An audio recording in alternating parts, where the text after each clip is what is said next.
मीर सलाम मेरा सतरंगी सलाम आप सबको. Kannada is not my first language, so I have to speak in English. I hope that's okay. I want to just speak a little bit about the context of Bilkis Banu's the remission that they've been given, the convicts. The same people who have been released, who are murderers and rapists, they were released because, let's not forget that they've been released because they are also Brahmin men. And BJP's Brahmanwad Sarkar believes that the sanskar that Brahmin men have does not allow this to happen. So please remember that the sitting MLA from BJP, from Godhra, is on record saying that Brahmin men don't do these things. This is not to be taken lightly. This is an attempt at erasing history. This is an attempt at erasing Bilkis's fight for 20 years. And one side this is happening, but on the other side we have, because of their identities, we have people captured, put into prison on false charges, on charges under UOTA, because of their identity. So you see how identity cannot be removed from this fight. Bilkis's killers, Bilkis's rapists and the murderers of our family is out of prison today because of their identity.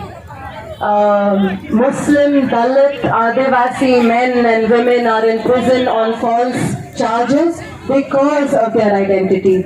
So today I want to read out some letters that have been written by our fellow Sathis who are in prison for the Bhima Koregaon case, for the Delhi violence in February 2020. These are all people who have been in jail for false cases because of their identity. I want to read a portion of Anand Telkamde's letter. He was taken into prison in April 2020, right in the middle of the pandemic, under false charges. He writes, I have been a simple person who has been earning his bread honestly and helping people to the extent possible with my knowledge through writings. I have an unblemished record of service for nearly 5 decades to this country in various roles, as teacher, as civil rights activist, as public intellectual. He goes on to say, this jingoist nation and nationalism have got weaponized by the political class to destroy dissent and to polarize people. The mass frenzy has accomplished complete derationalization. The destroyers of the nation become Deshbhakts, and selfless servers of people become Deshdrohis. As I see my India being ruined, it is with a feeble hope that I write to you at such a grim moment. I wish earnestly that you will speak out before your turn comes. Those of y'all who are here today, thank you for supporting Bilkis Banu, but also go back home and speak to those around you who are not here today, because there isn't much time left. Soon anybody who stands for any kind of progressive values will still be in jail. I want to read a small portion from G.N. Sai Baba's letter to his wife. It's a poem. He talks about what it feels like to be separated from her. I'm going to read that poem out. These are people who are in jail. These are human rights defenders who are in jail because of the work they do, while rapists and murderers are out. Yeah? So we cannot forget this reality. This is a letter poem that G.N. Sai Baba has written.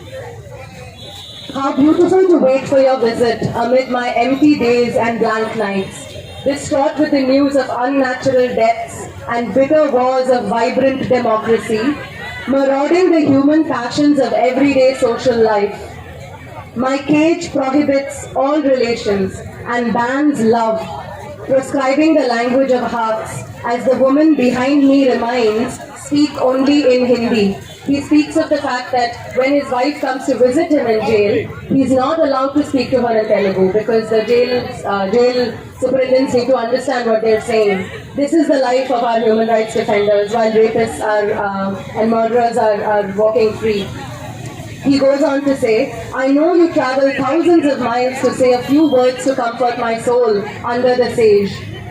The few minutes granted to us melt away in the staggering silence between us, even as I grow grey faster behind the bars and cling tighter to your evergreen smile, to remain alive, to remain human against all odds, in the strangest of times.